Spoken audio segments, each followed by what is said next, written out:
Kasus Ammar Zoni memasuki babak baru. Yang awalnya terlihat sebagai proses hukum biasa, tiba-tiba berubah ketika seorang perwira tinggi misterius menawarkan kebebasan dengan harga yang tak masuk akal. Di saat bersamaan, seorang polisi idealis menemukan bukti bahwa semua ini hanyalah permainan besar untuk menutupi skandal gelap para petinggi. Tapi, jika Ammar hanya dijadikan umpan, siapa sebenarnya target yang ingin mereka singkirkan? Sebelum kita lanjut ceritanya, jangan lupa ya like dan subscribe channel Saka Bercerita. Jangan lupa menulis asal daerah kalian di kolom komen, supaya kita lebih kenal dan dekat. Silakan duduk yang nyaman karena ceritanya baru dimulai. Let's go! Aku masih ingat jelas pagi itu. Langit terlihat redup, seolah ikut memendam sesuatu yang sedang bergejolak di dalam diriku. Hembusan angin yang datang dari halaman depan markas kepolisian terasa lembab, membawa aroma tanah basah dan ketegangan yang sulit dijelaskan. Biasanya aku menikmati pagi di kantor. Rutinitas, canda ringan para anggota, dan tumpukan laporan yang selalu menunggu, semuanya sudah menjadi bagian dari hidupku sejak lama.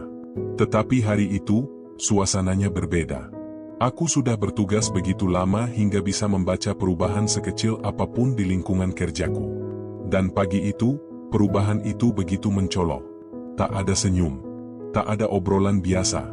Para anggota lebih banyak berjalan cepat dengan wajah tegang.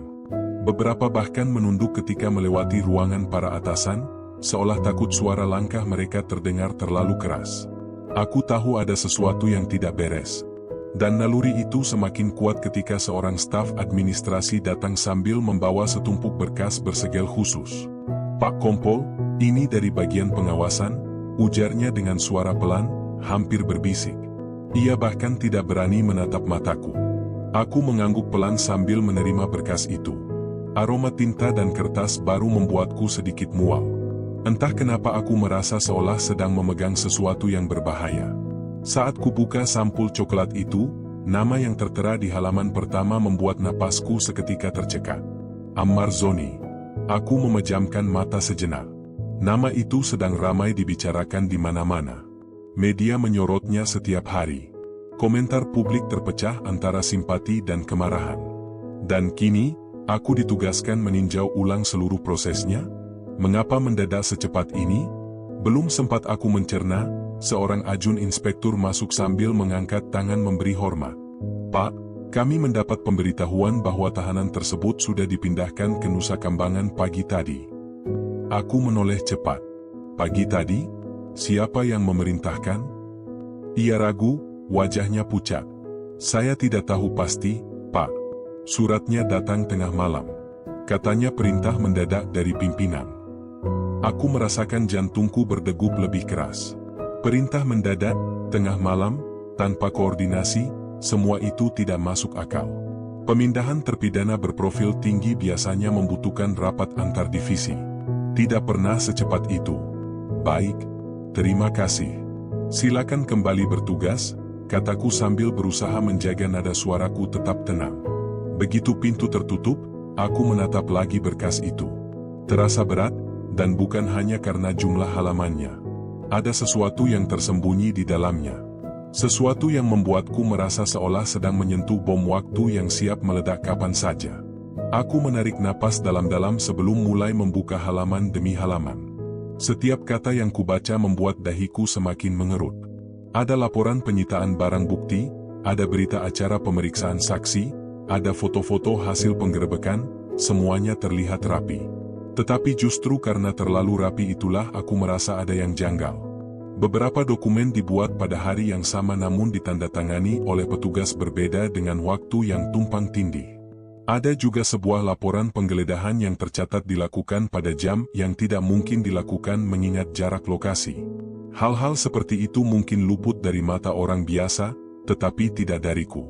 Pengalaman bertahun-tahun mengajarkan bahwa kerapian berlebihan seringkali adalah benteng pertama bagi kebohongan besar. Aku menutup berkas dan menyandarkan tubuh ke kursi. Ruangan terasa sunyi, hanya suara kipas angin tua yang berputar lambat.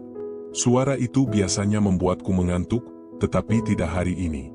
Hari ini, suara itu justru membuatku semakin gelisah. Kupandangi foto Ammar yang tertera di salah satu dokumen. Tatapannya kosong, wajahnya tampak lelah, tapi ada sesuatu di balik mata itu, semacam kepasrahan yang dipaksa. Bukan kepasrahan karena bersalah. Lebih seperti seseorang yang sedang terjebak di sudut ruangan tanpa jalan keluar. Dan itu semakin membuatku merasa ada sesuatu yang tidak beres. Aku menyadari bahwa tugas meninjau ulang kasus ini bukanlah hal kecil. Mungkin ada yang ingin memastikan aku tidak menemukan apapun. Atau lebih berbahaya lagi, mereka ingin aku menutup mata. Sejenak aku teringat pada pesan dari seorang mantan rekan senior yang pernah berkata, "Wawan, ingat satu hal. Ketika sesuatu terasa terlalu cepat dan terlalu rapi, berarti ada tangan besar yang sedang bekerja." Kalimat itu terngiang begitu jelas di kepalaku. Aku menatap lagi tumpukan berkas. Lalu menatap pintu yang tertutup rapat. Tidak ada siapapun di sini yang tahu apa yang kupikirkan sekarang. Tidak ada yang tahu kegelisahan yang menggerogoti pikiranku. Namun, sebelum aku melangkah lebih jauh, aku butuh satu hal, memastikan apa benar pemindahan Ammar dilakukan tanpa prosedur lengkap. Aku berdiri, mengambil ponsel, dan mengetik cepat. Cek data pemindahan tahanan pagi ini. Kirim ke saya segera. Pesan itu kukirim ke seseorang yang aku percaya. Orang yang tidak pernah bertanya, mengapa, hanya bekerja sesuai perintahku. Sambil menunggu balasan, aku membuka jendela ruangan. Udara panas masuk, membuat ruangan terasa semakin sesak. Dari jendela, kulihat beberapa perwira tinggi berjalan melewati halaman. Mereka tampak tergesa, wajah mereka kaku. Dan di antara mereka, aku melihat seseorang yang membuatku berdiri lebih tegak. Kombes B. Langkahnya mantap, tatapannya tajam, sorot mata itu seperti menyapu siapapun yang berada di sekitarnya. Ada aura otoritas yang tak bisa disangkal. Tetapi ada juga sesuatu yang lain, sesuatu yang selalu membuatku berhati-hati setiap kali berhadapan dengannya. Ia menoleh ke arah bangunan tempatku berada. Hanya sebentar. Namun cukup untuk membuat bulu kuduku merinding. Seolah ia tahu aku sedang memegang berkas yang seharusnya tidak kusentuh terlalu dalam. Aku mundur selangkah dari jendela. Detik berikutnya, ponselku berbunyi. Satu pesan masuk. Aku membukanya dengan tangan yang sedikit bergetar. Isi pesannya singkat, tetapi cukup untuk membuat seluruh tubuhku mendadak dingin. Pemindahan tidak tercatat di sistem utama. Ada perintah manual dari atasan. Tidak ada tanda tangan prosedural. Aku terdiam. Dunia seolah berhenti bergerak. Tidak tercatat? Perintah manual? Tanpa tanda tangan? Itu berarti pemindahan Ammar dilakukan di luar prosedur resmi. Sangat berbahaya. Sangat tidak wajar. Dan sekarang aku semakin yakin. Ada tangan-tangan yang sedang menyusun sesuatu. Sesuatu yang jauh lebih besar dari sekadar kasus Ammar. Aku menutup ponsel dan memandang kembali berkas itu. Tekadku mengeras. Baiklah, gumamku pelan. Kalau ini permainan, aku akan mencari tahu siapa dalangnya. Hari itu, tanpa kusadari, langkah kecilku telah mengantarku memasuki sebuah labirin gelap. Labirin yang akan menyeretku jauh lebih dalam dari yang pernah kubayangkan. Dan dari sinilah semuanya dimulai. Tidak banyak kasus yang membuatku terbangun berkali-kali di tengah malam. Aku sudah terbiasa dengan tekanan, ancaman, dan segala bentuk kejanggalan yang menjadi bagian dari pekerjaanku selama ini. Namun kali ini berbeda. Ada sesuatu dalam kasus Ammar yang membuat pikiranku tidak bisa berhenti bekerja. Pagi itu, aku datang lebih cepat dari biasanya. Bahkan matahari belum sepenuhnya naik ketika aku memasuki koridor utama markas kepolisian. Lampu-lampu masih menyala redup, meninggalkan bayangan panjang yang seakan mengawasi setiap langkahku. Suasana sunyi itu membuat napasku terasa berat. Rasanya seperti melangkah ke dalam ruangan yang tidak ingin kutinggalkan, tetapi juga tidak bisa kutolak. Ketika aku tiba di ruang kerjaku, berkas kasus Ammar sudah menunggu di meja. Entah siapa yang meletakkannya, namun yang jelas seseorang ingin aku segera menyelesaikan peninjauan ulang ini. Atau mungkin mereka ingin memastikan aku tidak punya waktu untuk berpikir terlalu jauh.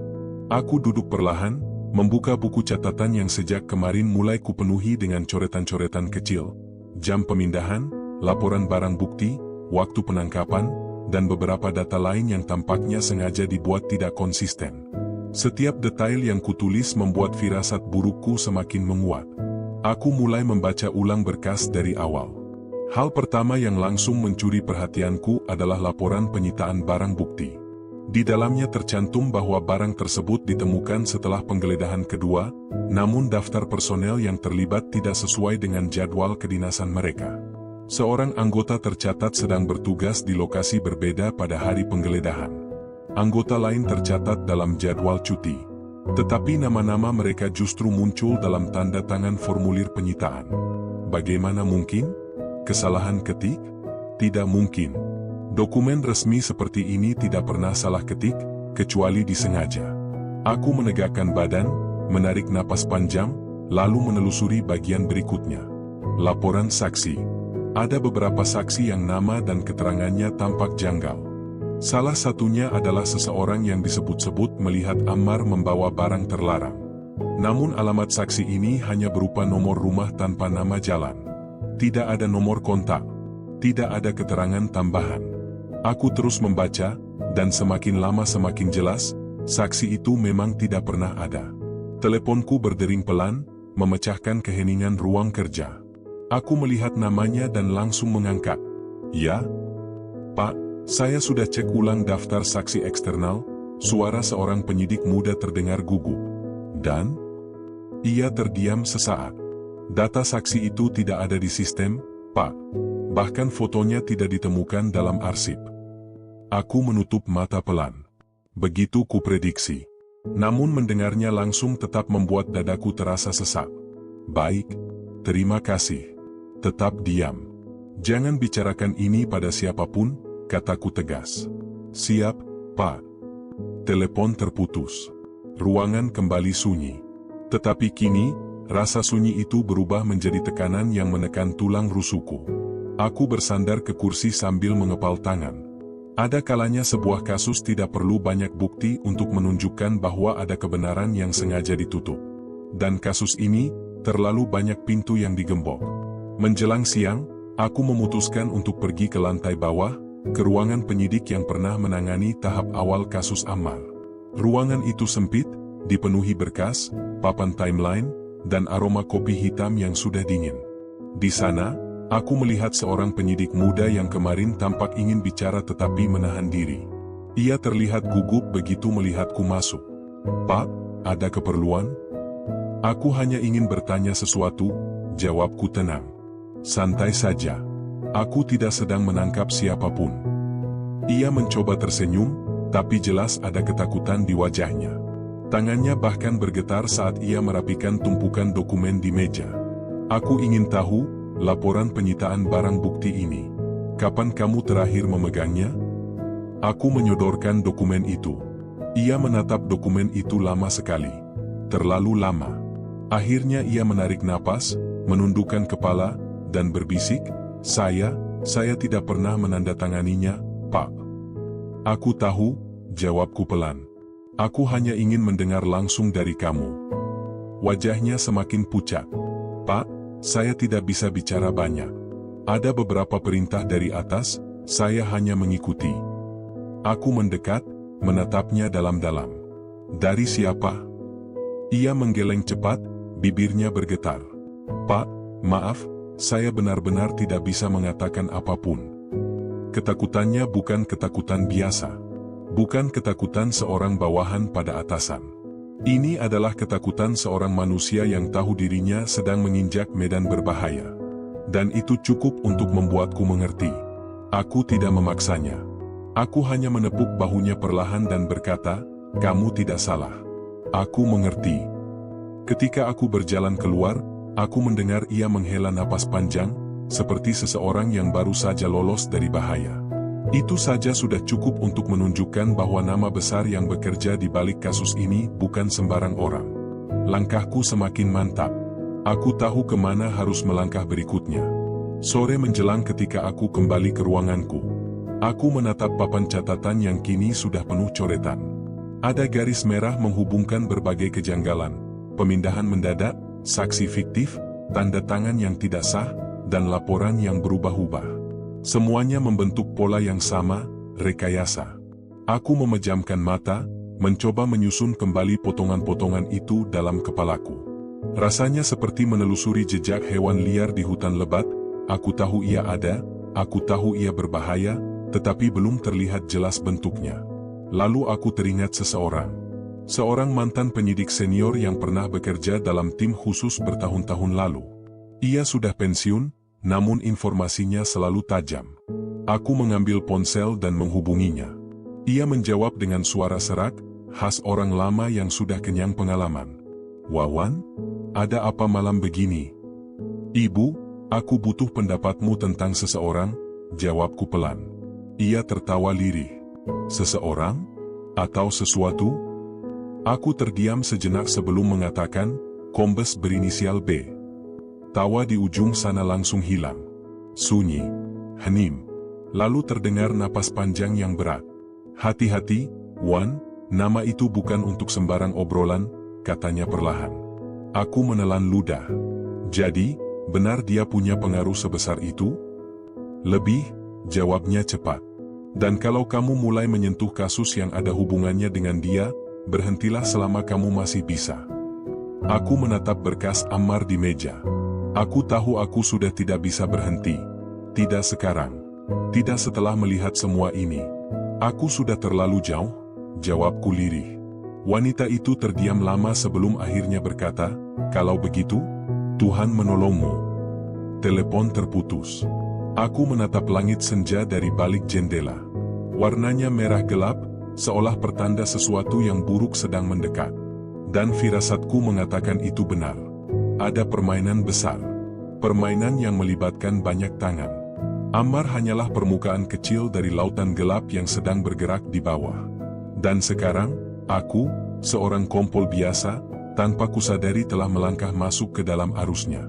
Aku menarik napas, menutup berkas di hadapanku, dan berkata pada diri sendiri, "Baik, kalau mereka bersembunyi, maka aku akan menggali lebih dalam." Hari itu, aku tahu satu hal. Aku tidak sedang menghadapi sebuah kasus, aku sedang menghadapi sebuah jaringan. Dan langkah selanjutnya akan menentukan apakah aku masih bisa kembali, atau tenggelam bersama kebenaran yang ingin kutemukan. Hari itu, aku merasa waktu berjalan lebih lambat dari biasanya. Jam dinding di ruanganku terdengar begitu keras setiap kali jarumnya bergerak. Tip, to, tip, to. Seolah mengingatkanku bahwa setiap detik yang berlalu adalah langkah lebih dekat menuju sesuatu yang mungkin tidak ingin kutemukan, tetapi harus kuhadapi. Sejak kemarin, pikiranku berputar pada satu titik. Mengapa pemindahan Ammar dilakukan diam-diam? Dan satu-satunya jawaban logis yang muncul adalah, agar tidak ada yang sempat mempertanyakan. Agar tidak ada yang bisa menelusuri. Aku berdiri dari kursi, mengambil jaket, lalu menuju ruangan arsip lama. Tempat itu sering terlupakan. Ruangan berdebu yang jarang dikunjungi kecuali jika ada audit besar atau pencarian data masa lalu. Letaknya di ujung sayap gedung, jauh dari tangga utama. Jadi, siapapun yang datang ke sana pasti punya keperluan khusus. Ketika aku melangkah melewati lorong-lorong sepi itu, langkahku terdengar bergema. Aroma lembab dari dinding tua langsung menyergap. Cahaya lampu yang redup hanya menambah kesan bahwa tempat ini menyimpan lebih banyak rahasia daripada berkas. Aku membuka pintu kayu berat itu perlahan. Derit kecil terdengar, seolah ruangan itu keberatan menerima tamu baru. Debu menari-nari ketika pintu terbuka lebih lebar. Aku masuk. Di dalam, rak-rak tua berbaris sepanjang dinding. Ada ratusan, mungkin ribuan berkas yang disimpan bertahun-tahun lamanya. Beberapa sudah menguning, beberapa bungkusnya robek, tetapi semuanya masih memiliki nomor register. Aku mencari berkas pemindahan tahanan. Secara teori, semua tindakan administratif harus meninggalkan jejak di ruangan ini.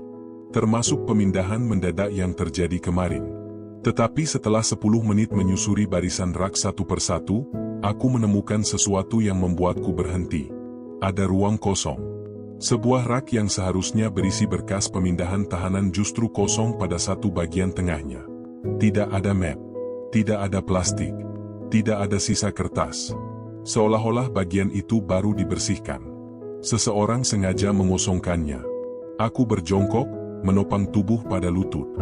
Jantungku berdegup lebih keras. Tanganku menyusuri permukaan kayu rak. Permukaannya tidak berdebu seperti bagian lainnya. Artinya, sesuatu diambil belakangan ini. Siapa yang masuk ke sini? Gumamku pelan. Aku berdiri, memeriksa daftar keluar masuk arsip yang digantung di dinding. Seharusnya setiap orang yang mengambil berkas harus menandatangani daftar itu. Tetapi, kosong. Tidak ada tanda tangan baru. Seseorang mengambil berkas tanpa meninggalkan jejak administratif. Aku menggertakkan rahang. Ini bukan lagi kejanggalan kecil. Ini aksi langsung. Ketika aku kembali ke ruanganku, kepala terasa berat. Bukan karena kelelahan, tapi karena semua ini mulai membentuk pola yang jauh lebih besar. Aku duduk. Kubuka buku catatan. Kucoret satu kalimat di halaman paling atas. Seseorang menghapus jejak pemindahan Ammar. Aku ingin lanjut mengurai semua itu, tetapi ponselku tiba-tiba bergetar. Sebuah pesan masuk dari nomor tidak dikenal. Jangan cari lebih jauh. Kamu tidak akan suka apa yang kamu temukan. Aku mematung. Kata-kata itu pendek, tapi menusuk. Ada ancaman terselubung, tapi juga semacam peringatan, atau mungkin ejekan. Aku mengetik cepat, siapa ini? Tidak ada balasan. Aku menutup ponsel, menahan emosi yang mulai naik. Aku telah menyentuh sesuatu yang tidak seharusnya kusentuh. Tapi aku sudah terlalu jauh untuk mundur. Sore itu, aku memutuskan pergi ke ruang wawancara tahanan. Bukan untuk memeriksa tahanan, tetapi untuk mengecek rekaman lama, rekaman sebelum Ammar dipindahkan. Biasanya semua percakapan, terutama dengan tahanan berprofil tinggi, direkam di sistem audio digital yang terhubung ke server internal. Aku duduk di depan monitor, membuka folder data rekaman. Jantungku berdebar saat aku melihat daftar tanggal di layar. Namun, betapa terkejutnya aku ketika menyadari sesuatu yang sangat aneh. Rekaman 2 hari sebelum pemindahan, hilang, tidak rusak, tidak korup, hilang. Folder itu seperti sengaja dikosongkan. Aku menatap layar komputer dengan rahang mengeras. Jika rekaman hilang, berarti ada yang ingin menghapus percakapan tertentu antara Ammar dan seseorang. Dan itu hanya bisa dilakukan oleh orang yang punya akses penuh ke sistem. Aku membuka folder tanggal sebelumnya. Ada rekaman dari beberapa hari lalu. Aku memutar satu rekaman yang dilakukan oleh seorang penyidik. Suara Ammar terdengar lemah, seolah sudah kehilangan harapan. Saya tidak tahu lagi harus bilang apa, Pak. Saya merasa semua ini sudah disusun sejak awal. Ada yang ingin saya terlihat bersalah. Suara penyidik terdengar canggung, tidak yakin bagaimana merespon. Kamu tenang saja. Ikuti prosesnya. Ammar terdiam lama sebelum berkata lirih. Kalau saya ikut, apakah saya bisa selamat? Penyidik tidak menjawab. Rekaman berhenti di situ. Aku menutup mata. Perasaanku semakin gelap. Aku membuka rekaman sebelumnya. Kali ini suaranya lebih tegang. Pak, ada seseorang yang datang. Dia bilang bisa bantu saya keluar. Bersih. Tidak ada dakwaan. Aku duduk lebih tegak. Tapi dia bilang saya harus tanda tangan dokumen tertentu. Dia bilang saya tinggal ikut, dan semua akan beres. Penyidik terdengar panik. Siapa yang bilang begitu? Ada jeda panjang. Lama sekali. Lalu Ammar berbisik pelan, hampir tidak terdengar. Saya tak boleh menyebutkannya, dia bilang bisa membuat siapapun menghilang. Rekaman itu berhenti mendadak. Tidak ada kelanjutannya. Aku mengepalkan tangan. Suara kursi bergemeletup di bawahku. Itu bukan percakapan biasa. Itu adalah pintu pertama menuju rahasia paling gelap di balik kasus ini. Aku memundurkan tubuh, menarik napas panjang. Jika Ammar menerima tawaran itu, dia tahu dirinya sedang masuk ke permainan kotor. Jika ia menolak, dia akan hancur. Dan sekarang, dia menghilang ke dalam Nusa Kambangan tanpa jejak. Aku menutup folder rekaman itu. Pandanganku kosong menatap layar monitor yang perlahan memudar menjadi hitam. Suara di kepalaku bergema. Ammar bukan pelaku. Dia korban. Korban permainan yang lebih besar. Dan seseorang tidak ingin aku mengetahuinya. Saat aku melangkah keluar dari ruang rekaman, aku melihat 2 perwira tinggi berdiri di ujung koridor. Mereka berbicara pelan, tetapi sesekali melirik ke arahku. Salah satu dari mereka adalah orang dekat Kombes B. Aku merasakan bulu kuduku berdiri. Ketika aku melewati mereka, salah satu menegur, "Pak Darmawan, sibuk sekali akhir-akhir ini." Nada suaranya datar, tetapi matanya menajam. Aku tersenyum tipis. "Begitulah. Banyak dokumen yang harus dicek." Ia mengangguk pelan. "Hati-hati, Pak. Kadang terlalu banyak tahu tidak baik." Kalimat itu tajam. Aku bisa merasakannya menembus kulitku. Aku tidak menjawab. Aku hanya berjalan pergi. Tapi aku tahu satu hal. Pesan itu bukan sekadar peringatan. Itu ancaman terselubung. Dan jika mereka mulai memperhatikanku, berarti aku sudah berada di jalur yang benar. Atau, jalur yang mematikan. Aku kembali ke ruang kerja sambil menahan napas. Di dalam benakku, satu pertanyaan terus bergema. Jika rekaman hilang, jika berkas dihapus, jika semua saksi palsu, lalu siapa sebenarnya yang ingin Ammar terlihat bersalah? Dan pertanyaan itu, seperti membuka pintu menuju kebenaran yang belum siap kuterima. Aku selalu percaya bahwa setiap kasus kejahatan meninggalkan jejak. Bahkan ketika pelakunya mencoba menghapusnya, selalu ada serpihan kecil yang luput. Dan malam itu, di ruang kerja redup dengan aroma kertas lembab dan kopi yang sudah dingin, aku menemukan serpihan itu, atau setidaknya, sesuatu yang sangat mirip dengannya. Sejak pertemuanku dengan Ammar sore tadi, ada suara kecil dalam hati yang terus mengganggu. Suara yang memaksa aku kembali menelusuri setiap halaman berkas kasusnya. Setiap kali lembaran itu kubuka, bulu kuduku berdiri. Ada terlalu banyak hal yang tidak masuk akal. Terlalu banyak yang sengaja disederhanakan, disembunyikan, atau malah ditambah-utambahi. Aku mulai dari dokumen penggeledahan pertama. Waktu itu tertulis bahwa penggerebekan dilakukan berdasarkan informasi mendadak dari informan internal. Katanya mereka menerima laporan bahwa Ammar sedang membawa barang haram dalam jumlah besar di salah satu apartemen. Tapi ada satu hal yang mengusikku. Informan yang tercantum di dokumen tidak pernah terdaftar dalam database informan kepolisian. Tidak ada kode, tidak ada riwayat kontribusi, tidak ada catatan sedikit pun. Palsu, atau sengaja dihilangkan. Dan kedua-duanya sama buruknya. Aku terus membaca, jariku mengikuti setiap baris tanda tangan yang menegaskan proses itu. Pada bagian personel yang terlibat, aku menemukan nama yang membuat jantungku berdegup sedikit lebih cepat. Nama Kombes B tertera sebagai pengawas lapangan, sesuatu yang tidak biasa untuk penggerebekan kecil seperti itu. Seorang perwira setinggi dia tidak seharusnya turun langsung kecuali ada kepentingan tertentu. Atau, rencana tersembunyi. Aku menyandarkan punggung di kursi, kedua mataku menatap kosong ke arah dinding seakan mencoba menembus gelapnya malam di luar sana. Lalu aku mengusap wajahku dengan kasar. Ada yang tidak beres, gumamku pelan. Aku tidak punya bukti kuat, tapi insting mengatakan semuanya bergerak menuju satu titik. Seseorang yang berkuasa mengatur alur kasus ini sejak awal. Pukul beberapa jam menjelang tengah malam. Suasana kantor sudah lengang. Hanya suara pendingin ruangan yang menderu pelan, seperti menahan kantuk. Aku memutuskan membuka rekaman CCTV yang ditempatkan di koridor luar ruang barang bukti. Rekaman ini seharusnya tersimpan rapi, tapi aku selalu memastikan menyalin salinannya untuk diriku sendiri. Saat kuputar rekaman dari malam ketika barang bukti Ammar pertama kali masuk, hatiku terasa mengeras. Rekaman menunjukkan dua anggota membawa satu kotak besar yang disebut-sebut sebagai barang bukti utama, plastik berisi paket narkoba. Tapi ada kejanggalan. Kotak itu masuk tanpa disegel, tanpa pencatatan lengkap, dan tanpa disaksikan pihak yang seharusnya. Mereka masuk lewat pintu samping, bukan pintu utama ruang barang bukti. Dan yang paling membuatku menahan napas adalah seseorang yang muncul beberapa detik setelahnya. Satu pria berperawakan besar, mengenakan masker hitam dan topi. Wajahnya memang tidak terlihat jelas. Tapi gaya tubuhnya, langkahnya, cara ia berdiri memantau proses itu, aku mengenalnya. Itu Kombes B. Aku tidak mungkin salah. Aku berhenti memutar rekaman.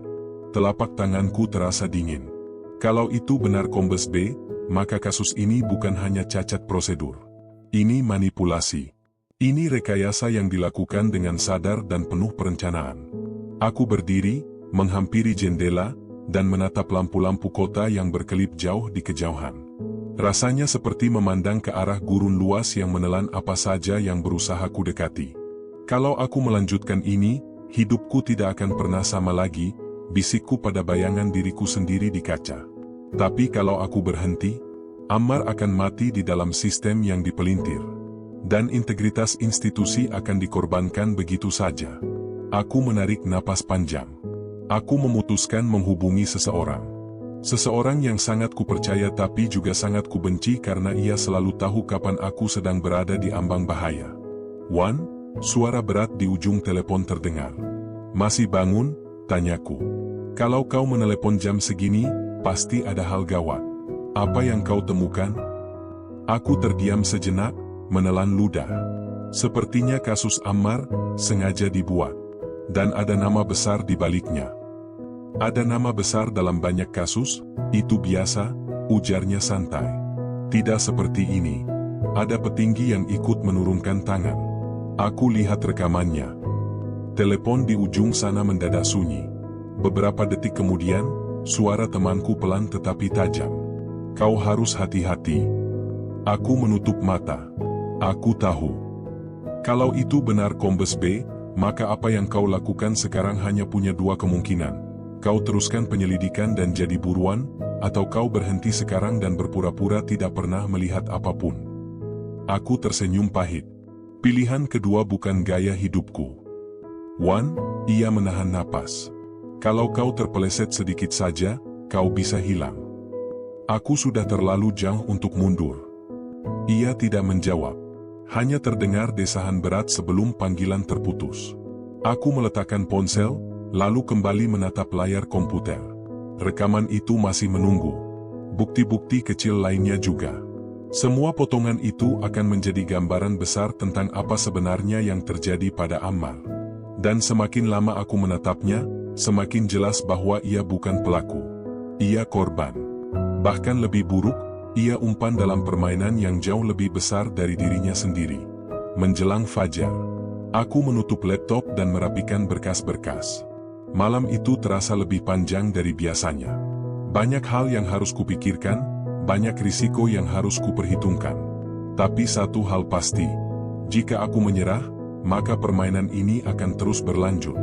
Akan ada Ammar lain, kasus lain, korban lain. Dan pada akhirnya institusi yang kupertahankan selama ini akan runtuh dari dalam. Aku menatap pantulan diriku lagi di kaca. "Aku tidak akan mundur," bisikku pada diri sendiri. Dan entah mengapa, kata-kata itu terdengar seperti sumpah. Sumpah yang akan membawaku pada masa-masa paling gelap dalam hidupku. Pagi datang dengan cahaya pucat yang merayap masuk melalui celah tirai ruanganku. Namun tidak ada rasa segar yang biasanya menyertai awal hari. Semalam pikiranku tidak berhenti bekerja. Setiap kali kupejamkan mata, rekaman itu muncul kembali. Sosok bertubuh besar dengan langkah yang sangat kukenal, berdiri di ruang barang bukti seperti pemilik tempat. "Kombes B. Aku sudah lama bekerja di institusi ini. Cukup lama untuk memahami bahwa ketika seorang perwira tinggi terlibat terlalu jauh dalam sebuah kasus kecil, itu bukan karena kepedulian. Itu karena ada sesuatu yang harus disembunyikan, atau dijaga. Dan apapun itu, aku kini berada tepat di jalur yang seharusnya tidak kusentuh. Namun aku tidak punya pilihan selain melangkah lebih jauh. Aku tiba di kantor lebih awal dari biasanya. Koridor masih sepi. Bau lantai yang baru dipel dipadukan dengan aroma kopi murahan yang tersisa dari kantor penjagaan malam. Suara langkah sepatuku bergema pelan, seolah ruangan ini memperingatkan, kau tidak akan menemukan hal baik hari ini. Begitu tiba di ruanganku, aku tidak langsung duduk. Aku mengecek kembali pintu, memastikan sudah terkunci rapat. Lalu aku membuka laptop dan menyalakan folder berisi salinan rekaman, foto, serta laporan penyidikan awal. Aku memulai dari barang bukti. Benda yang seharusnya menjadi ujung tombak kasus ini justru menyimpan misteri terbesar. Plastik paket itu, yang katanya ditemukan di apartemen Ammar, tidak memiliki sidik jari memadai. Tidak ada jejak fisik yang menunjuk langsung padanya. Bahkan beratnya tidak konsisten dengan laporan awal. bagaimana mungkin? Bukti tidak boleh berubah ukuran sesuka hati. Kecuali seseorang menggantinya. Namun ada satu hal yang lebih mengerikan. Tanggal pencatatan yang tertera menggunakan tinta yang berbeda dengan tinta paraf di sampingnya. Ini bukan kesalahan prosedur. Ini tanda bahwa lembarannya disusun ulang. Lembar aslinya, entah di mana. Aku menyebarkan semua data itu di meja, merentangkan kertas seperti sedang menyusun puzzle dari serpihan-serpihan kecil sejarah kejahatan. Dan semakin kususun, semakin aku melihat gambaran besarnya. Kasus ini tidak hanya direkayasa. Kasus ini dirancang dengan sangat rapi. Sekitar tengah pagi, seorang anggota kepolisian dari bagian administrasi mengetuk pintu ruanganku. "Kompol Darmawan?" Aku mengangguk. "Ada apa?" "Ini, ada disposisi dari pimpinan. Dibilang harus disampaikan langsung." Ia menyerahkan amplop coklat kecil. Tidak berat, tidak tebal. Tapi begitu aku melihat cap merah di atasnya, cap yang sudah lama tidak kulihat kecuali untuk urusan sangat penting, dadaku menegang. Setelah anggota itu pergi, aku membuka amplop tersebut dengan hati-hati. Isinya hanya selembar kertas singkat. "Hentikan penyelidikan internal terkait kasus Ash. Fokus pada penanganan lapangan lain. Jangan buka berkas apapun tanpa izin langsung." Tidak ada tanda tangan jelas. Hanya inisial, B. Aku menutup surat itu dengan perlahan. Di dalam perutku, ada rasa dingin merayap naik, seperti es yang berubah menjadi kabut. Ini peringatan. Bukan hanya secarik surat formal. Ini cara halus menyuruhku berhenti, sebelum aku melangkah terlalu jauh. Tapi aku sudah terlalu jauh. Aku meremas surat itu, lalu kubuang ke laci bawah. Aku tidak akan membiarkan ancaman halus seperti ini menghentikan langkahku. Namun aku tahu, ini berarti mereka mulai memperhatikanku. Sore hari, aku memutuskan pergi ke tempat yang paling tidak ingin kudatangi, ruang arsip kasus lama. Ruangan gelap dan pengap yang jarang disentuh siapapun kecuali saat audit. Butuh kartu akses khusus, yang untungnya masih kumiliki karena tugasku beberapa tahun lalu. Aku membuka pintu pelan. Bau kertas tua langsung menyambut. Rak-rak tinggi berdiri berjajar seperti dinding labirin yang penuh rahasia. Lampu-lampu redup membuat bayangan memanjang, seakan mengintai setiap langkahku. Aku mencari berkas penggerebekan. Fail lama mungkin menyimpan instruksi atau catatan yang lupa disingkirkan. Dan betul saja, setelah hampir setengah jam membuka rak satu persatu, aku menemukan map tipis berwarna pucat.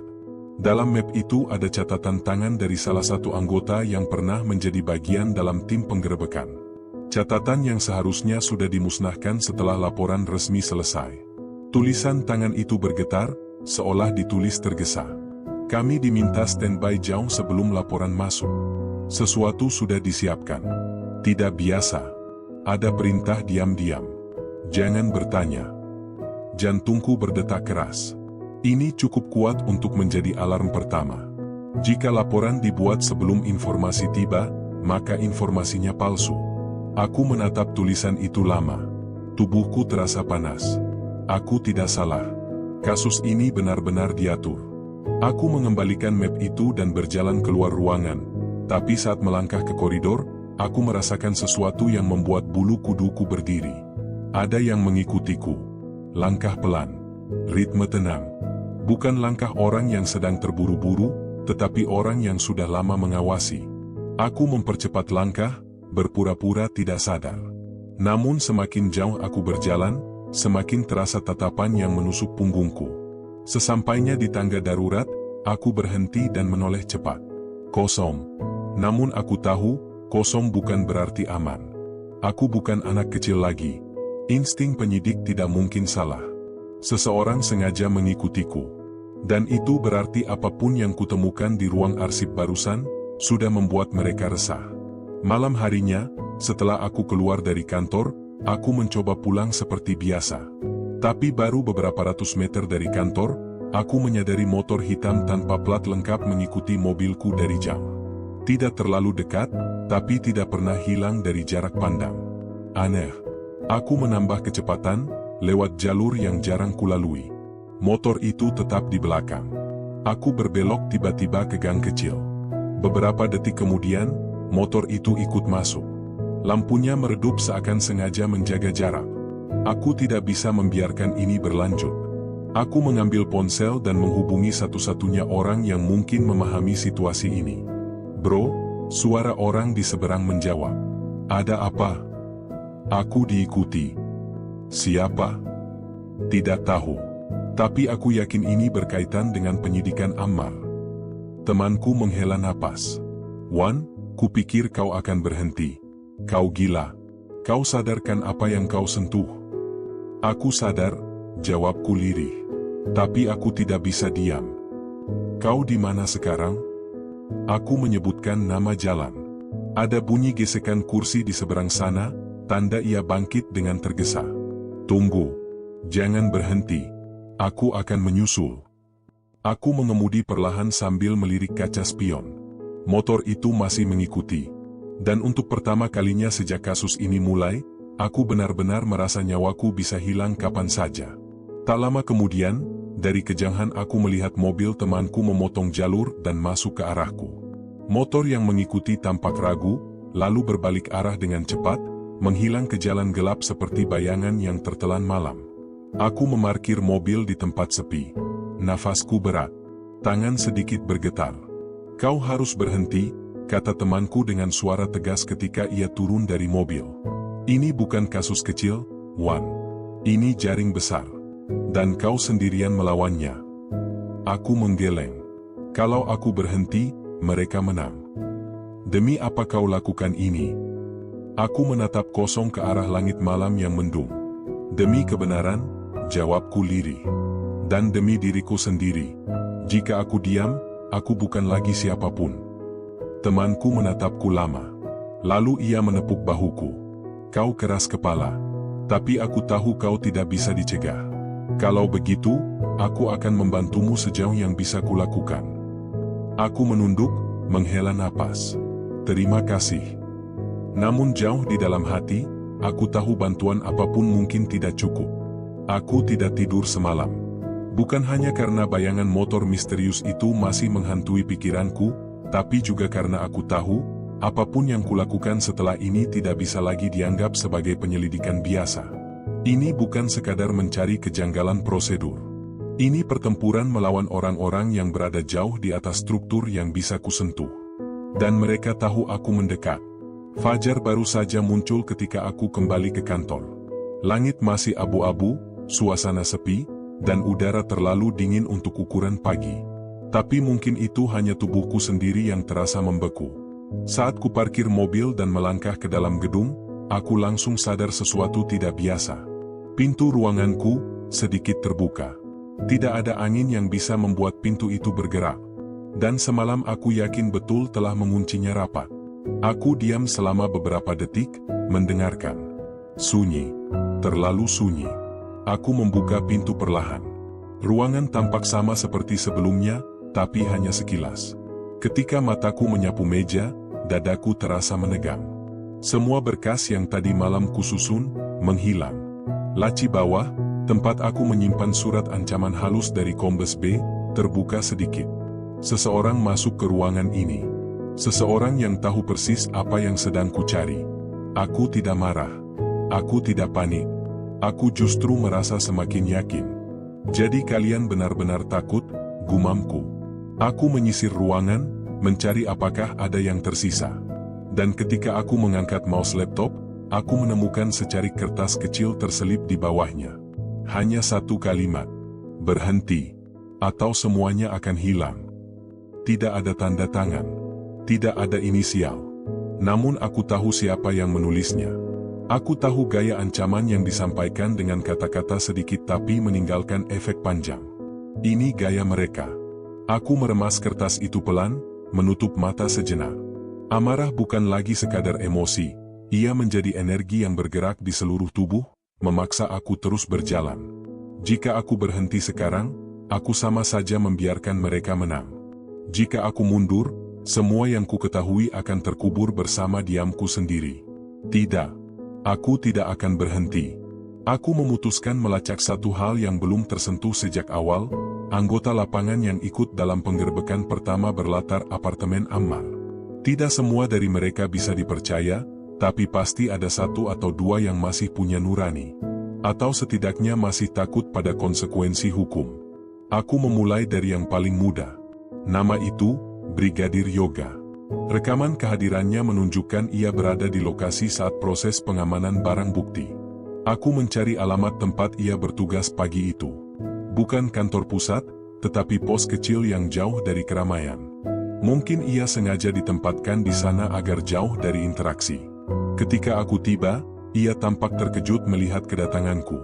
"Kompol Darmawan," suaranya sedikit bergetar. "Ada keperluan apa, Komandan?" Aku memintanya duduk di sudut pos kecil yang hanya punya satu meja dan bangku panjang. Suara kipas tua berdetak, seakan ikut gugup menunggu apa yang akan kukatakan. "Yoga," kataku pelan, "aku ingin bertanya tentang malam penggerbekan itu." Wajahnya langsung memucat. Ia menelan air liur. Seingat saya, semua sudah sesuai proses.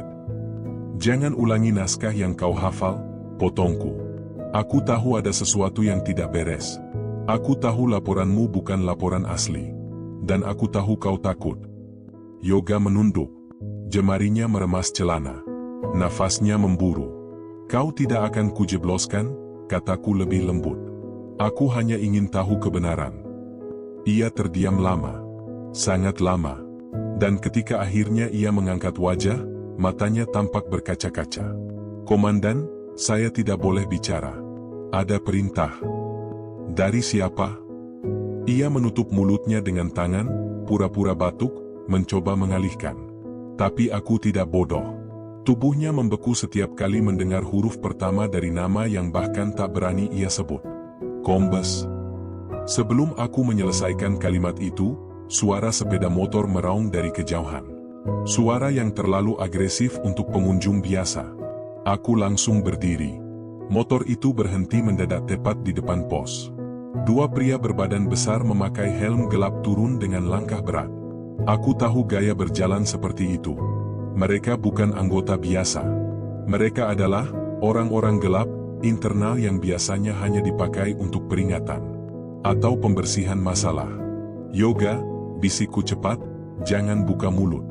Apapun yang terjadi." Tapi Yoga sudah ketakutan. Terlalu ketakutan. Salah satu pria bertubuh besar itu mendekat ke arah kami. "Kompol Darmawan," sapanya dengan suara serak, seperti gravitasinya sengaja diturunkan. "Kami dengar Anda mencari informasi. Ada instruksi agar Anda menghentikan semua aktivitas hari ini." Aku berdiri tegak. "Aktivitas apa?" "Semua aktivitas," ulangnya. "Karena Anda mulai menyentuh area yang tidak seharusnya." Aku tersenyum kecil. "Kalau begitu, kalian datang untuk apa? Mengawal? Mengawasi? Atau mengancam?" Pria itu mendekat 2 langkah lagi. "Terserah Anda mau mengartikan apa." Tatapan mereka tidak hanya tajam, melainkan dingin. Mereka tidak mengintimidasi. Mereka memberitahu bahwa bahkan pernapasanku sedang dipantau. Pria satunya lagi mendekati Yoga. "Brigadir, ikut kami sebentar." Yoga langsung pucat seperti kertas. Ia memandangku seakan meminta izin, meminta perlindungan, meminta apa saja yang bisa menolongnya. Tapi aku juga tahu, jika ia ikut, ia mungkin tidak akan kembali dalam keadaan yang sama. Aku mengambil langkah maju. "Ia dalam tugas. Tidak boleh dibawa tanpa surat perintah." Pria itu tersenyum miring. "Siapa bilang kami butuh surat? Instansi ini punya aturan," kataku tegas. Ia mendekat, menunduk sedikit, lalu berbisik di telingaku. "Instansi ini punya penguasa yang lebih besar daripada aturan." Aku mencengkeram lengan Yoga, menahannya agar tidak dibawa paksa. Tapi pria itu menyingkirkan tanganku dengan mudah. Terlalu mudah, seolah tenaga mereka dilatih khusus untuk menghadapi orang yang lebih lemah. Yoga diseret beberapa langkah. Ia menjerit kecil. "Komandan, Komandan, mohon." Aku hendak menyerang, namun pria pertama mengangkat tangan, memberi tanda agar aku berhenti. "Jangan membuat keadaan menjadi buruk, Kompol." Nada suaranya berubah lebih pelan, lebih mengancam daripada saat ia berteriak. Ada mata yang memperhatikan Anda. Dan mereka tidak suka. Motor mereka melaju pergi, menyeret sepotong nyawa yang mungkin menjadi kunci besar penyidikan ini. Aku berdiri terpaku, marah, frustasi, dan untuk pertama kalinya, benar-benar takut.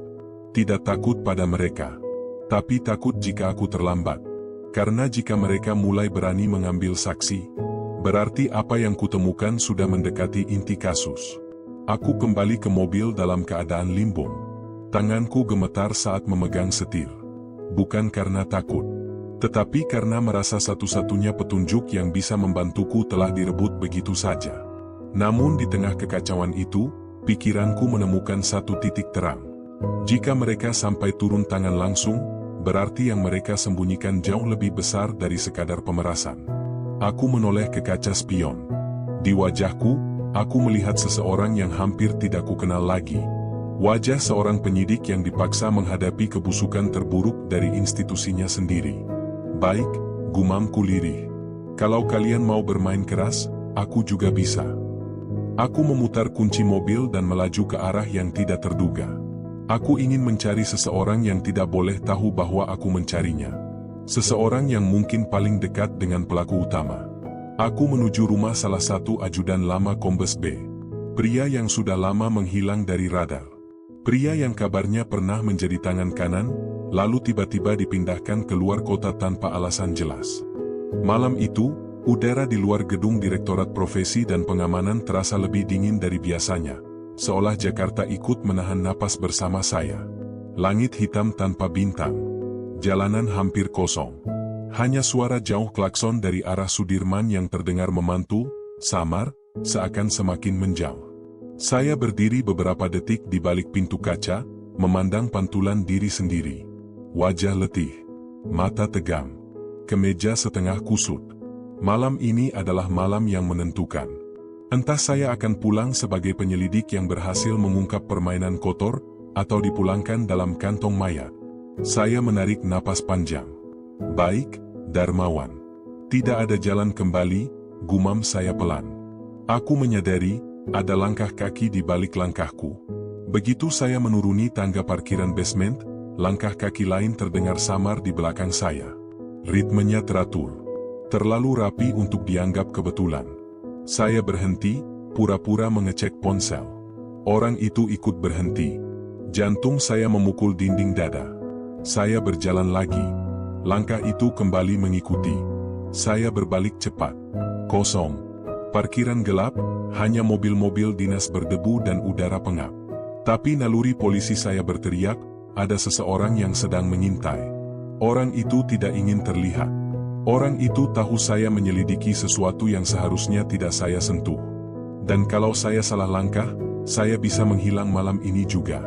Saya masuk ke dalam mobil dan menutup pintu dengan cepat. Saat mesin hidup, saya melihat sesuatu dari kaca spion. Siluet seseorang bersembunyi di balik tiang besar beton, setengah tubuhnya menyembul ke cahaya. Dan saya tahu pasti siapa itu. Anak buah Kombes B. Orang yang tadi siang mencoba mencecar saya dengan pertanyaan penuh ancaman pasif. Saya memutar setir, keluar dari area parkiran secepat mungkin sebelum mereka memutuskan untuk bergerak lebih jauh. Jalan menuju lapas yang tak lagi sama. Saya harus kembali ke Nusa Kambangan malam ini. Ammar meminta saya datang tanpa menunda. Suaranya di telepon tadi, gemetar, panik, seolah dia baru saja menyaksikan sesuatu yang tidak seharusnya. Ada yang harus Bapak dengar sendiri, katanya. Perjalanan menuju dermaga penyeberangan seperti perjalanan melintasi jurang gelap. Setiap mobil yang menyalip saya, setiap motor yang memperlambat laju, terasa seperti ancaman. Saya beberapa kali melihat lampu mobil yang terus membuntuti, hingga akhirnya menghilang ketika saya memasuki kawasan pelabuhan. Saya turun. Dermaga sepi. Hanya 2 petugas berjaga dan suara deru ombak yang menghantam tiang-tiang kayu. Penyeberangan malam ke Nusa Kambangan tidak lazim. Bahkan tak dianjurkan. Tapi saya tak punya pilihan. Saat saya melangkah naik ke kapal kecil itu, perasaan buruk mulai menindih dada saya. Ada sesuatu yang akan pecah malam ini. Sesuatu yang besar. Dan saya menjadi bagian di tengah pusarannya.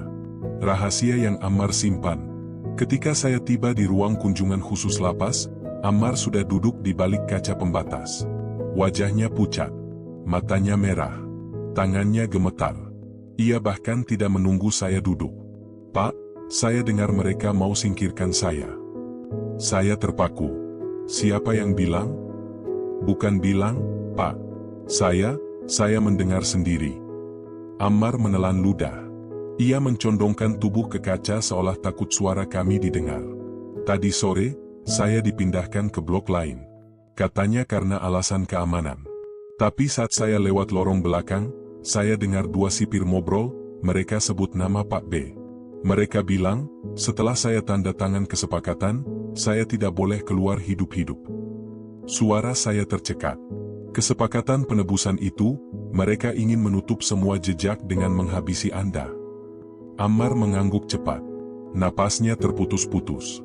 "Saya cuma umpan, Pak. Umpan besar.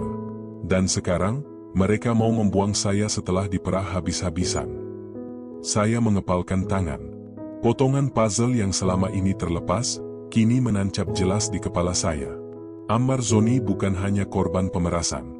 Ia alat untuk mengalihkan isu. Ia kambing hitam yang bisa dibentuk sesuka mereka. Dan ketika perannya selesai, ia dibuang. Barang bukti palsu yang disembunyikan. "Ada satu lagi," ucap Ammar. Ia mengeluarkan selembar kertas kecil dari dalam bajunya. Bukan kertas resmi. Kertas lusuh, seperti sobekan dari buku catatan. Ia tempelkan ke kaca. Tulisan tangan. Berbentuk kode. Seperti catatan rahasia. Ini saya temukan di bawah kasur ketika saya dipindahkan. Entah siapa yang menaruh. Isinya angka dan inisial. Saya membaca perlahan. BA2, ruang pendingin, tanda silang. Saya mengernyit. Ruang pendingin? Lapas Nusa Kambangan memiliki ruangan pendingin untuk penyimpanan bukti narkotika yang mudah rusak. Tapi hanya beberapa orang yang punya akses. "Pak, saya rasa barang bukti saya, bukan barang bukti asli." Sekujur tubuh saya merinding. Kalimat itu seperti palu besar yang menghantam kepala saya. Jika benar, berarti ada orang dalam yang memasukkan barang bukti palsu. Ada operasi besar untuk menjatuhkan Ammar. Dan semua ini dilakukan agar pemerasan terlihat sah. Saya menarik napas berat. "Siapapun yang melakukan ini, mereka tidak akan berhenti hanya karena Anda tahu," jawab saya. Ammar menggeleng lirih. "Mereka sudah tahu saya tahu. Itu sebabnya, saya tidak yakin saya bisa hidup sampai pagi." Ketika lapas mendadak mati lampu, tiba-tiba terdengar suara klik keras dari luar. Lalu lampu ruangan kunjungan padam. Gelap. Hanya suara napas kami berdua yang terdengar. Saya langsung berdiri, berjaga. "Ada apa ini?" teriak saya ke arah pintu. Tidak ada jawaban. Hanya suara langkah kaki, banyak, mendekat. Ammar berdiri dengan panik. Ia memukul kaca. "Pak, mereka datang. Mereka mau." Gedebuk, pintu ruang kunjungan dihantam keras dari luar. Ada suara bantingan. Terjadi pergumulan di luar. Seseorang berteriak. Lalu suara itu tiba-tiba terputus. Saya menempel ke dinding, bersiap. Jantung saya berpacu sangat cepat. Lampu darurat menyala, redup, merah, seperti lampu kapal yang hendak tenggelam. Seseorang berteriak dari luar. "Kompol Darmawan, jangan keluar, ini jebakan." Suara berat terdengar dari ujung lorong. Saya mencoba fokus. Suara itu bukan suara sipir lapas yang saya kenal. Gedebuk, gedebuk lagi. Seseorang sedang berusaha membuka paksa gembok ruang kunjungan. Ammar memaksa menjauh dari kaca, ketakutan. "Pak, mereka mau bunuh saya. Tolong." Saya mengambil posisi di balik meja. Kalau gembok itu terbuka, entah siapa yang akan masuk. Dan tiba-tiba, semuanya terjadi sekaligus. Suara gembok jatuh. Pintu terbuka perlahan. Saya mengangkat tangan, bersiap bertarung. Tapi orang yang masuk, bukan orang yang saya perkirakan. Bukan sipir. Bukan anak buah Kombes B. Bukan petugas lapas gelap. Melainkan seseorang yang wajahnya justru membuat saya semakin terkejut. Seseorang yang seharusnya berada di Jakarta. Seseorang yang tidak punya alasan berada di Nusa Kambangan malam-malam begini. Dia berdiri di ambang pintu, dengan napas terengah, keringat menetes, dan mata penuh ketakutan. "Pak, kita dikhianati." Dia menyebut nama yang tidak seharusnya. Orang itu mendekat dan berbisik dengan suara pecah. "Kaden kita sendiri yang memberikan informasi keberadaan Bapak kepada Kombes B." Saya membeku. Darah saya seperti berhenti mengalir. Kepala saya berputar. "Kaden." Atasan langsung saya. Orang yang selama ini saya percayai. Orang yang memberikan saya izin diam-diam menyelidiki kejanggalan kasus ini. Orang yang saya kira menjadi pelindung saya dari internal. Dia bagian dari permainan kotor ini? Perasaan saya remuk. Tenggorokan tercekat. Saya mundur selangkah. Tidak mungkin, bisik saya. Tapi orang itu membalas dengan tatapan getir. Suara sirene lapas meraung panjang seperti jeritan logam yang diseret ke dinding. Lampu darurat berkedip merah, redup, berdenyut, seakan setiap kilatan adalah hitungan mundur menuju akhir hidup kami. Lorong sempit di depan ruang kunjungan dipenuhi bayangan bergerak cepat. Kakiku bergetar, bukan karena takut, namun karena tubuh tahu lebih dulu betapa berbahayanya pilihan yang harus dibuat malam ini. Hanya ada satu perahu. Satu kesempatan. Satu pilihan yang bisa menenggelamkan atau menyelamatkan kami. Saya menarik napas panjang. Ammar masih berdiri di balik kaca pembatas, wajahnya pucat seperti ditarik dari tubuhnya sendiri. Mata kami bertemu, mata seorang polisi yang hidupnya diambang kehancuran dan seorang terpidana yang akhirnya sadar bahwa dirinya hanyalah pion di papan catur orang-orang berkuasa. Tidak ada waktu untuk ragu. "Apa kau yakin jalan belakang itu aman?" bisik saya kepada petugas yang tadi membocorkan informasi. Ia mengangguk cepat. Napasnya terputus-putus.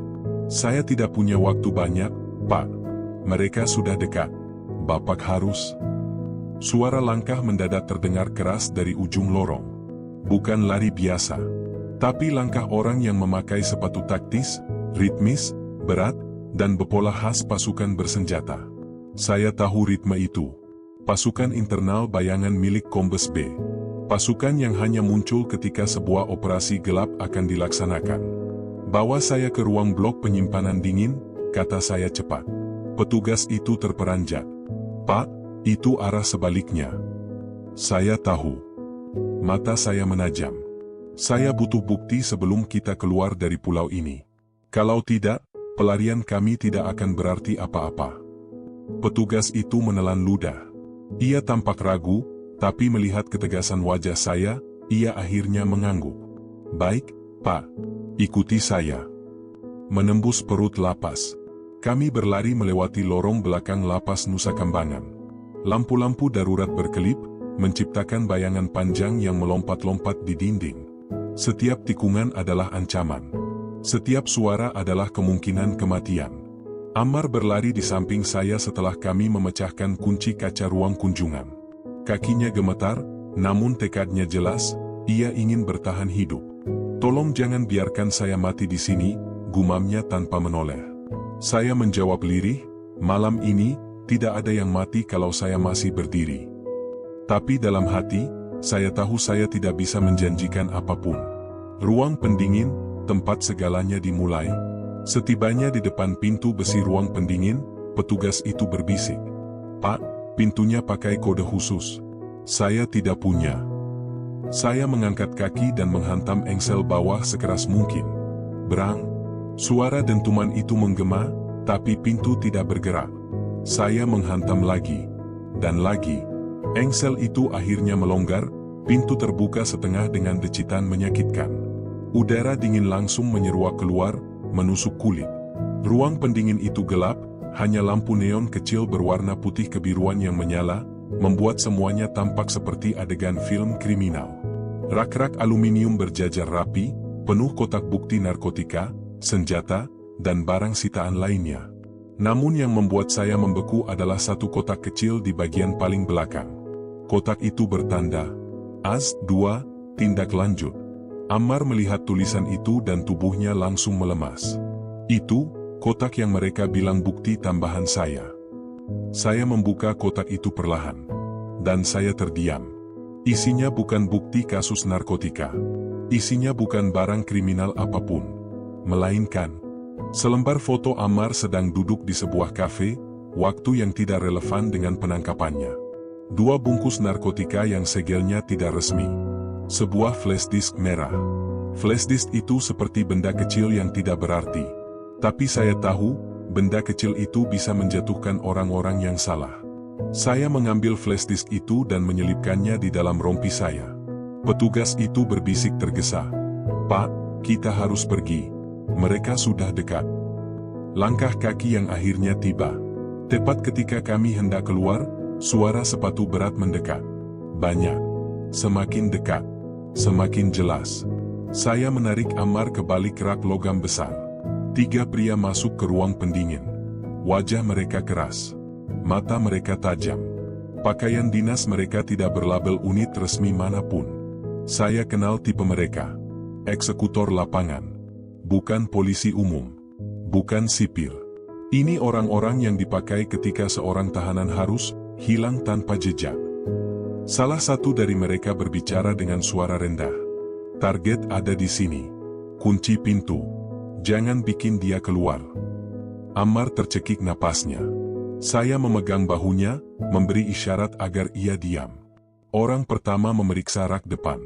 Orang kedua mengotak-atik panel lampu. Orang ketiga berdiri di depan pintu, menjaga. 3 lawan 1. Tidak mungkin ditangani dengan kekuatan fisik. Saya menunduk. Mata saya menyapu ruangan sampai menangkap benda kecil di lantai. Tabung pemadam api. Saya mengambilnya perlahan. Mengangkatnya. Mengarahkannya. Ledakan putih yang memecahkan kegelapan. Hahaha. Buih pemadam api menyembur deras, memutihkan seluruh ruangan dalam sekejap. Suhu dingin ruang pendingin membuat buih itu seperti kabut tebal. Orang-orang itu tersentak panik. "Siapa itu? Cari dia." Ammar berlari ke arah berlawanan dari mereka, tubuhnya lenyap dalam kabut. Saya mengambil kesempatan itu. Melompat keluar. Mendorong rak logam sekuat tenaga.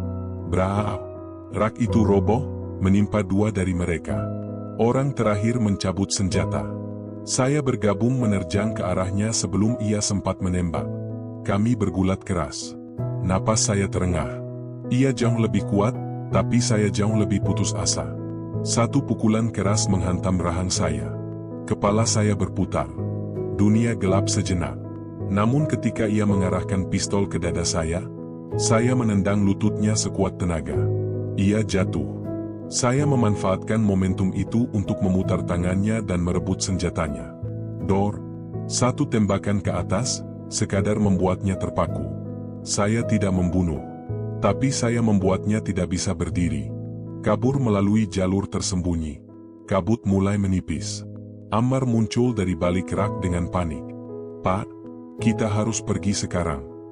Saya mengangguk dan menariknya. Kami keluar dari ruang pendingin dan berlari mengikuti petugas yang tadi memberitahu kami. Lorong-lorong lapas terasa seperti labirin neraka. Sirene meraung. Lampu merah berkedip. Suara orang berteriak di kejauhan. Mungkin kami punya waktu kurang dari setengah menit sebelum semua pintu terblokir otomatis. Kami tiba di pintu besi besar yang mengarah keluar gedung blok utama. Petugas itu memasukkan kunci. "Pak, selamatkan diri Bapak. Saya tahan mereka di sini." Saya memandangnya. "Kau bisa mati." Ia tersenyum getir. "Lebih baik mati sebagai orang benar, daripada hidup sebagai kaki tangan pengkhianat." Pintu terbuka. Saya dan Ammar berlari keluar. Dermaga gelap itu nyata ada. Udara malam Nusa Kambangan menyambut kami dengan angin asin yang menusuk tenggorokan. Laut gelap seperti tinta hitam tanpa dasar. Dermaga kecil itu tampak di kejauhan, hanya bayangan kayu dengan 1 perahu motor yang terikat. 1 perahu, gumam Ammar lirih. Saya meraih kerah bajunya dan menariknya ke depan. "Kau naik. Aku yang mengemudi." Ammar menggeleng cepat, hampir putus asa. "Pak, jangan tinggalkan saya." Saya menatapnya tajam. Tadi saya sudah pilihannya. Kita keluar dari sini bersama. Ammar meneteskan air mata. Ia hampir tidak bisa berdiri. Kami melepas tali perahu. Dan ketika mesin perahu menyala, suara yang menggetarkan malam. Suara tembakan terdengar dari arah gedung. Lalu terdengar teriakan. Darmawan, hentikan. Atas nama institusi, hentikan. Saya mengenali suara itu. Suara yang seharusnya melindungi saya. Suara atasan saya. Perahu motor kecil itu memecah gelapnya laut Nusa Kambangan seperti panah yang ditembakkan dari ketapel raksasa. Angin malam memukul wajah saya, dingin, kasar, dan membawa rasa asin yang menempel hingga ke lidah. Ombak bergerak liar, seolah marah karena ada dua manusia yang kabur dari sebuah pulau yang seharusnya tak bisa ditinggalkan begitu saja. Di belakang kami, suara sirene lapas masih menggema, panjang, bercampur dengan teriakan-teriakan yang semakin menjauh. Cahaya merah lampu darurat tampak seperti titik-titik kecil yang bergetar dalam kegelapan. Saya menatap ke depan, ke laut gelap, ke masa depan yang tidak lagi bisa saya prediksi. Di samping saya, Ammar terkulai. Dia mengenakan jaket lusuh pemberian petugas yang membantu kami. Napasnya cepat, pendek. Tangannya bergetar hebat, seolah tubuhnya berusaha mengeluarkan seluruh ketakutan yang selama ini ia pendam. Saya memegang kemudi erat-erat. Hidup saya sebelum malam ini mungkin sudah berakhir. Hidup saya setelah malam ini, tidak pernah saya bayangkan. Dampak pelarian yang segera terasa. Ketika perahu memasuki kawasan yang sedikit lebih tenang, saya menepikan perahu di balik pulau kecil tak berpenghuni untuk mengambil napas beberapa saat. Ammar menatap saya, matanya merah karena air laut dan ketakutan. "Pak, sekarang kita jadi apa?" Saya tidak langsung menjawab. Saya menatap pantai gelap yang tak ada ujungnya, lalu kembali menatapnya. "Sekarang, kita bukan lagi polisi dan terpidana," jawab saya perlahan, "tapi saksi kunci sekaligus target pembunuhan." Ammar menggigit bibirnya sampai terlihat putih. "Berarti kita buron?" Saya mengangguk. Tapi buron yang tahu kebenaran. Ia mengusap wajahnya yang basah. Sementara itu, saya membuka saku rompi taktis saya dan mengeluarkan benda yang sejak tadi membuat dada saya terasa berat. Flash disk merah. Benda kecil itu terasa seperti kunci ke neraka. Atau kunci menuju kebenaran. Ammar memandangnya dengan tatapan takut sekaligus penasaran. "Itu, bukti mereka?" "Saya tidak tahu pasti apa isinya," jawab saya. "Tapi orang-orang seganas mereka tidak akan mempertaruhkan reputasi dan nyawa anak buah untuk sekadar flash disk biasa." Ammar menelan ludah. "Pak, kalau isinya terlalu besar, itu bisa menghancurkan banyak orang." Saya memejamkan mata sejenak. "Itu sebabnya kita harus bertahan hidup." Pengkhianatan yang terus mengikuti. Saat kami hendak kembali menyalakan perahu untuk melanjutkan pelarian, ponsel saya yang terbungkus plastik kedap air tiba-tiba bergetar. Saya menatapnya. Nomor tidak dikenal. Saya ragu beberapa detik. Lalu saya angkat. "Darmawan," suara di seberang terdengar berat, tajam. "Ini aku." Saya membeku. Suara itu suara kaden saya. Orang yang tadi mengarahkan pistol ke saya. Orang yang seharusnya melindungi saya. Orang yang ternyata ikut menjadi bagian dari jebakan. "Jangan tutup," katanya. "Kau perlu mendengar ini." Ammar mendekat, menahan napas. Di seberang, suara itu melanjutkan. "Kau membuat kesalahan besar malam ini. Bukan hanya kabur, tapi membawa sesuatu yang bukan milikmu." Saya mengangkat kepala. "Flash disk ini berisi apa?" Ia tertawa kecil. "Terlalu berbahaya untuk kau tahu. Tapi cukup aman untuk kami sembunyikan. Dan terlalu mematikan jika sampai keluar." Saya mengepalkan tangan. "Kau bekerja untuk Kombes B?" Hening beberapa detik. Kemudian ia berbicara pelan, nyaris seperti bisikan. "Aku tidak bekerja untuk siapapun. Aku bekerja untuk menjaga stabilitas institusi. Dan kau, Darmawan, kau mengacaukannya." Napas saya tercekat. "Kau harus menyerahkan diri," katanya datar. "Dan bawa Ammar kembali ke pulau. Kami akan pastikan tidak ada yang mati, selama kau kooperatif." Saya menahan napas panjang. Menuju kehancuran yang tersisa satu langkah. Lalu saya menutup telepon. Ammar menatap saya dengan wajah putus asa. "Pak, kita tidak bisa percaya kata-kata dia." Saya mengangguk. "Tentu tidak. Tapi ada sesuatu dalam nada suara Kaden tadi. Sesuatu yang membuat saya sadar. Ada orang lain yang jauh lebih besar dari Kombes B di balik semua ini. Seseorang yang memaksa Kaden untuk mengkhianati anak buahnya. Seseorang yang mungkin sedang mengawasi kami saat ini. Mengamankan bukti di tempat tak terduga. Kami melanjutkan perjalanan menuju daratan utama, mendarat jauh dari area pelabuhan resmi untuk menghindari patroli. Setibanya di pantai sepi, saya menuntun Ammar masuk ke hutan kecil. Kami bersembunyi di balik rerimbunan pohon. Saya memeriksa ponsel dan memutuskan untuk melakukan satu hal penting. Saya harus gandakan isi flash disk ini. Kalau hanya ada satu salinan dan kita tertangkap, semuanya hilang. Ammar mengangguk lemah. "Tapi di mana, Pak? Kita tidak bisa muncul di kota." Saya tersenyum tipis. "Tidak di kota. Di tempat yang tidak akan mereka periksa. Di tempat yang hanya bisa saya percayai." Ammar menatap saya bingung. Saya memasukkan flash disk ke dalam saku dalam rompi. "Rumah adik saya." Ammar terbeliak. "Pak, itu berbahaya. Kalau mereka mengikuti kita." "Saya tidak akan datang ke rumah itu," potong saya. Saya menarik napas. "Saya hanya akan mengirimkan salinannya. Tanpa identitas. Tanpa jejak." Ammar menatap saya lama, lalu mengangguk pelan. Jebakan yang mengintai di balik gelap malam. Ketika kami hendak beristirahat sebentar, saya mendengar sesuatu. Suara ranting patah. Lalu suara gesekan pada dedaunan. Kemudian napas seseorang dalam jarak beberapa meter. Saya menahan tangan Ammar agar ia tidak membuat suara. Kami menunduk. Diam. Mendengarkan. Suara itu bukan suara binatang. Terlalu pelan. Terlalu teratur. Terlalu manusia.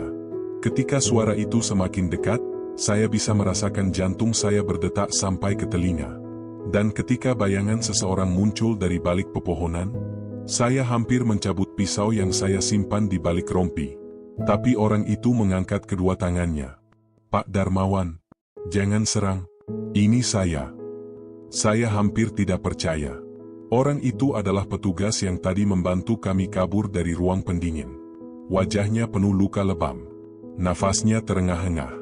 Tubuhnya hampir roboh.